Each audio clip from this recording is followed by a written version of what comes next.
Sintayong bersama Ketua PSSI mengusung target ambisius dengan membawa Indonesia U23 lolos ke Olimpiade Paris. Skuad Garuda Muda sudah dinantikan lawan-lawan yang berat apabila lolos ke babak semifinal. Witan Sulaiman dan kawan-kawan berpotensi bakal menghadapi tim unggulan seperti Uzbekistan ataupun Arab Saudi. Target ambisius tersebut diprediksi bisa terwujud mengingat skuad Garuda Muda akan tampil dengan kekuatan penuh. Nathan Chuaon dipastikan telah mendapatkan izin dari Heerenveen dan berpotensi akan bermain di pertandingan kontra Korea Selatan. Cetak Gol coba merangkum cara timnas Indonesia U23 lolos ke Olimpiade Paris dan menjadi juara Piala Asia U23 sebagai berikut.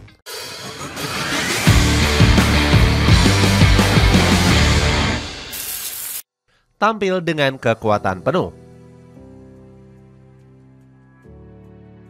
Sintayong kembali dihadapi dengan ujian berat menjelang pertandingan perempat final kontra Korea Selatan. Sejumlah pemain Garuda Muda berpotensi bakal absen bermain. Nathan Chuaon menjadi salah satu pemain yang hampir dipastikan absen. Pemain kelahiran Rotterdam itu dikabarkan sudah meninggalkan timnas Indonesia usai laga kontra Jordania. Nathan Chuaon dilaporkan gak mendapatkan izin dari klub asalnya yakni Heerenveen. Raksasa asal Belanda ini hanya memberikan waktu selama 1 pekan kepada Nathan Chuaon. Arya Sinulinga langsung melobi pihak klub agar bisa melepas Nathan Chuaon.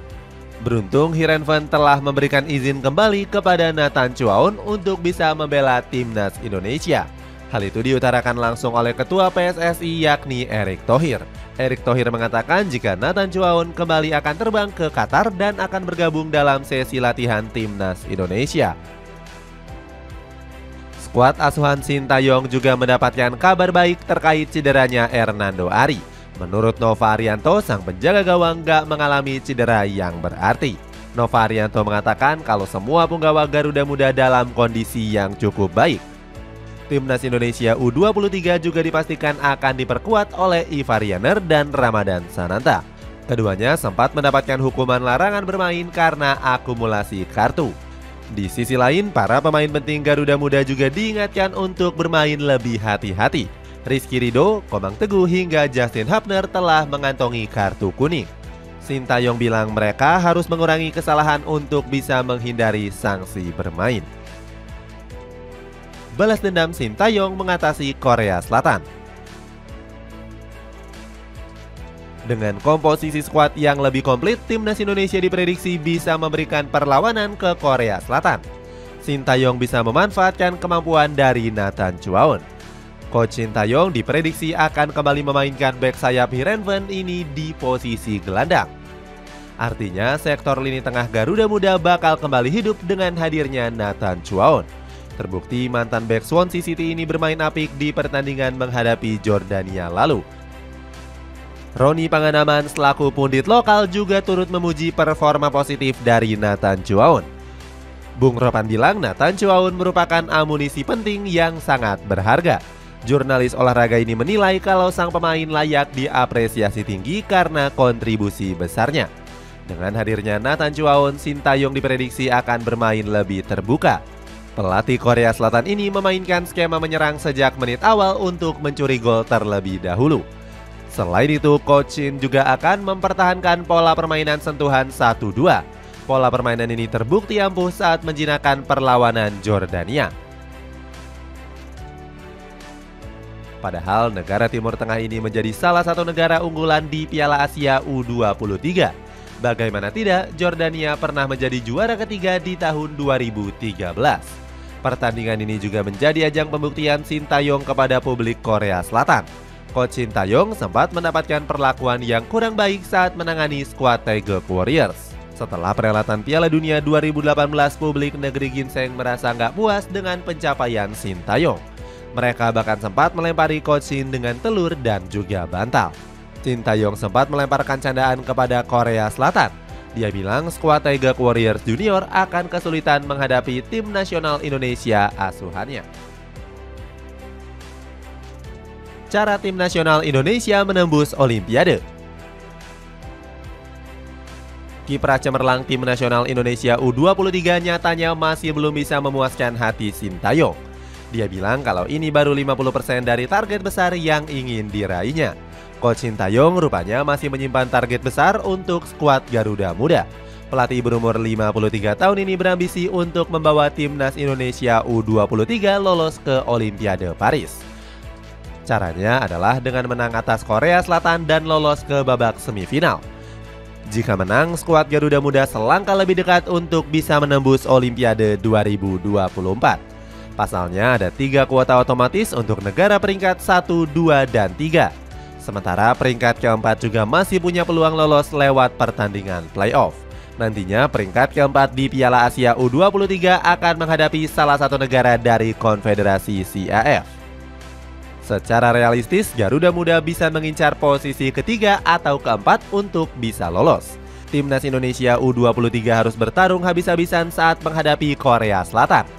Coach Sintayong akan memarkir 5 bek tangguh untuk mengaktifkan mode anti-bobol. Cara ini cukup ampuh karena pertahanan Garuda Muda baru kebobolan 3 kali. Komposisi bek tengah juga akan ditempati oleh Muhammad Ferrari, Rizky Ridho, dan Justin Hubner. Sementara posisi bek sayap ada milik Pratama Arhan dan Fajar Fatur Rahman. Sintayong mengharapkan komposisi 5 bek bisa menahan gempuran Korea Selatan. Pasalnya skuad Taeguk Muda bakal membobardir lawannya dengan serangan yang bertubi-tubi. Hasilnya Sintayong akan memakai taktik sedikit menguasai bola.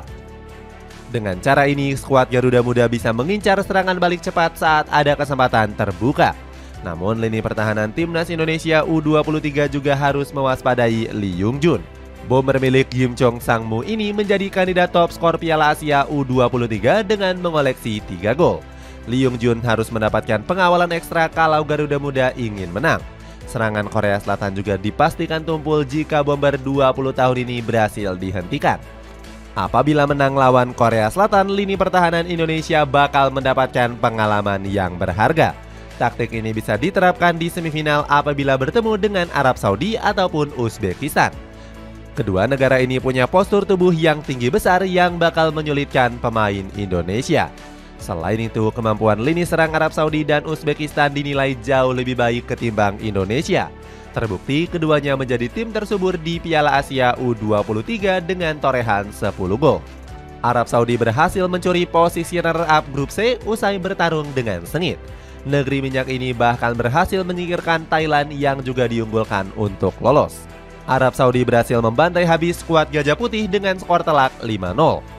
Kemudian ada Uzbekistan yang terlalu perkasa usai memuncaki grup D. Skuad Serigala Putih menghabisi semua lawannya tanpa ampun dengan kemenangan telak. Uzbekistan bahkan menghancurkan 2 negara ASEAN seperti Vietnam dan Malaysia. Artinya level kekuatan skuad asuhan Timur Kapadze berada di atas negara ASEAN.